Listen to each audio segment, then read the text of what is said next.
삼성화재, 현대해상, 동부화재, KB손보 이 4대 보험사가 이번에 집중호우로 인해서 차량 손해가 7,036대의 손해를 받고 손해액이 707억 원이라고 해요.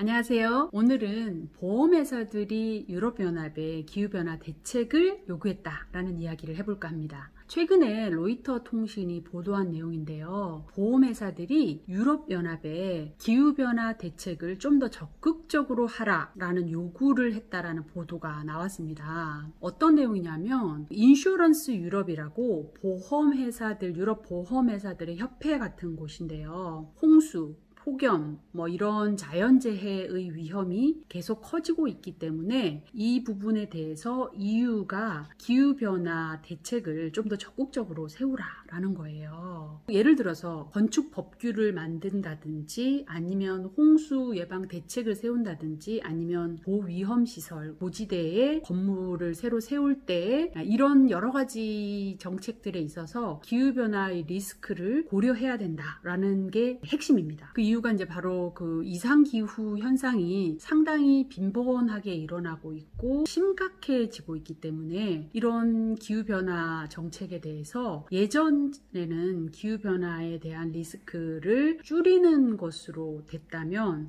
앞으로는 이걸 줄이는 것만으로 되는 게 아니라 이런 기후변화로 인한 위험이 계속될 거기 때문에 이에 대한 적응, 어댑테이션이라고 하죠. 적응 정책을 좀 더 내놔라 라는 이야기예요. 그래서 이게 이제 생각을 해보면 보험회사가 왜 기후변화에 민감할까? 한번 생각을 해보면 사실 보험산업은 실물경제 전 분야에 대한 위험관리를 전문으로 하는 산업이잖아요. 그래서 어떤 실제적인 기후변화의 위험이 있는지 한번 생각을 해보면 지난달에 금융위원회가 녹색금융 관련한 태스크포스를 열면서 실제적으로 우리나라의 금융권에서 발생하고 있는 이런 기후 관련한 리스크를 예로 든 게 있어요. 예를 들어 자동차 보험의 경우에 4대 손보사죠. 삼성화재, 현대해상, 동부화재, KB손보 이 4대 보험사가 이번에 집중호우로 인해서 차량 손해가 7,036대의 손해를 받고 손해액이 707억 원이라고 해요. 이게 이제 8월 12일 기준인데요. 이 손해액이 작년에 비해서 손해액을 보면은 2,800% 증가했고요. 피해 차량은 1,400% 증가를 한 것이에요. 집중호우로 인해서 산사태로 인해서 자동차 침수 피해가 커지고 그렇다 보면 자동차 보험의 손해율이 커지고 그러면 보험회사들의 건전성이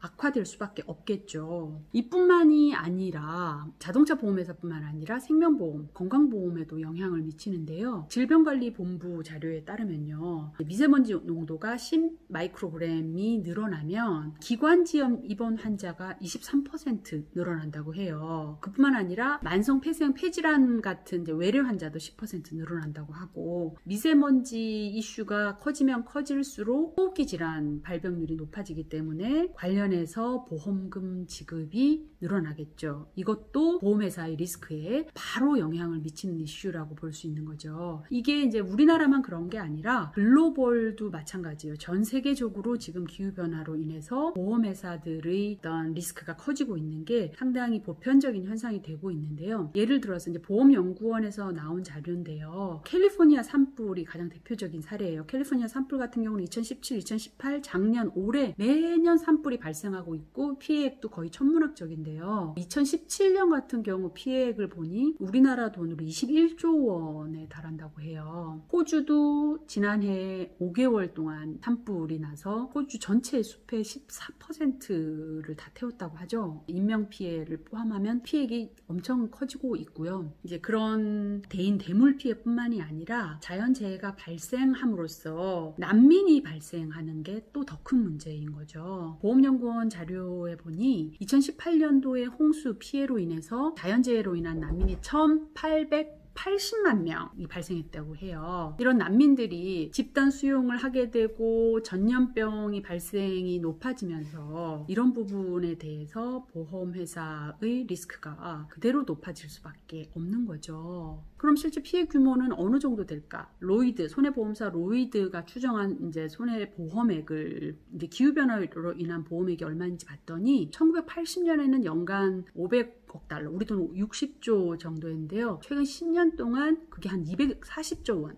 4배 이상 늘었다고 합니다. 특히 해안가 대도시의 주거지를 많이 이제 개발을 했고 그로 인해서 인구들이 밀집했는데 이 기후변화로 인한 침수 피해가 이런 곳에 몰리게 되면서 그 피해액이 점점 더 커져가고 있는 그런 상황인 거죠. 이런 이제 기후변화는 국채와 같은 안정자산에도 영향을 미치고 있어요. 스탠더드 앤 푸어스가 이제 조사한 바에 따르면 이런 자연재해는 취약국가의 국채 신용 등급을 한 2.5단계까지 떨어뜨릴 수 있다고 합니다. 그러다 보니까 보험회사들이 아주 발빠르게 움직이고 있어요. 2016년에 지속가능 보험 포럼이 만들어졌고 EU 같은 경우는 2018년도에 지속가능 금융을 위한 액션 플랜이 만들어져 가지고 기후변화에 대처하는 금융산업에 대한 여러 가지 가이드라인을 만들고 있는 작업을 하고 있어요. 우리나라는 올 8월에 아까 말씀드린 녹색금융 추진 타스크포스가 만들어졌습니다. 앞으로 은행이나 보험 같은 금융권에서 기후변화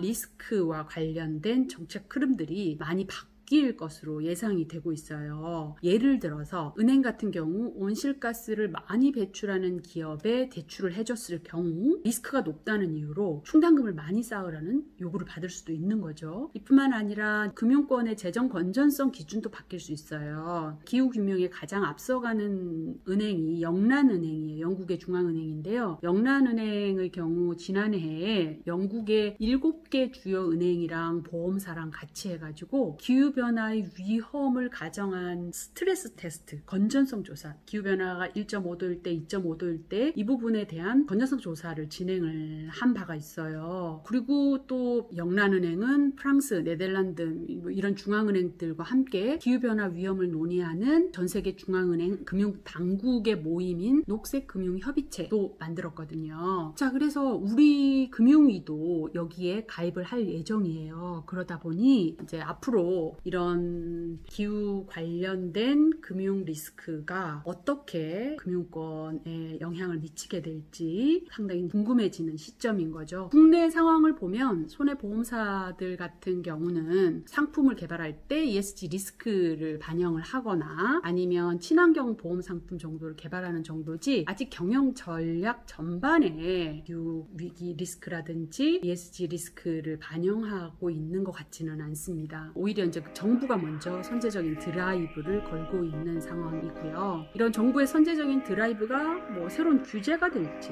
아니면 선제적 대응이 되어서 도움이 될지 한번 지켜봐야 될 것 같고요. 이런 변화들이 상당히 발빠르게 가속화되고 있기 때문에 촉각을 곤두세우고 지켜보아야 될 것 같습니다. 네, 감사합니다.